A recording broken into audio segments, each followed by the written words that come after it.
అంతా set. Start చేద్దామా? Start చేద్దాం. నువ్వు మంత్ అవుతావా? నో. మరి ఎందుకు అంత ఎక్సైటెడ్గా ఉన్నావు? ఊరికే. గోల్డీ, నీకు విషయం తెలుసా? మా గ్యాంగ్లో అందరు గర్ల్ ఫ్రెండ్స్ కంటే నువ్వే చాలా బెస్ట్ తెలుసా? అవునా? ఎందుకు? ఎందుకంటే నీకు షాపింగ్ అంటే నచ్చదంట కదా. నా గర్ల్ ఫ్రెండ్ ఉంది, దానికి షాపింగ్ పిచ్చి. నెలకు 2 సార్లు షాపింగ్ తీసుకెళ్ళాలి. నా శాలరీస్తో పాటు ఇన్సెంటివ్స్ కూడా అదే ఖర్చు పెట్టేస్తుంది. ఈ 2 అలవాట్లు లేని నువ్వు బెస్ట్ కాకపోతే ఇంకేమవుతావు చెప్పు.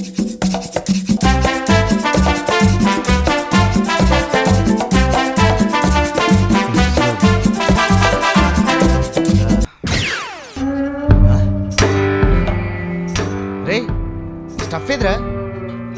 ఇదిగో. ఇది కాదురా, స్టఫ్ ఏది? తినేసినట్టుందిరా, ఇది ఒకటే మిగిలింది. బిడ్డ తిని ఎన్ని రోజులైందో.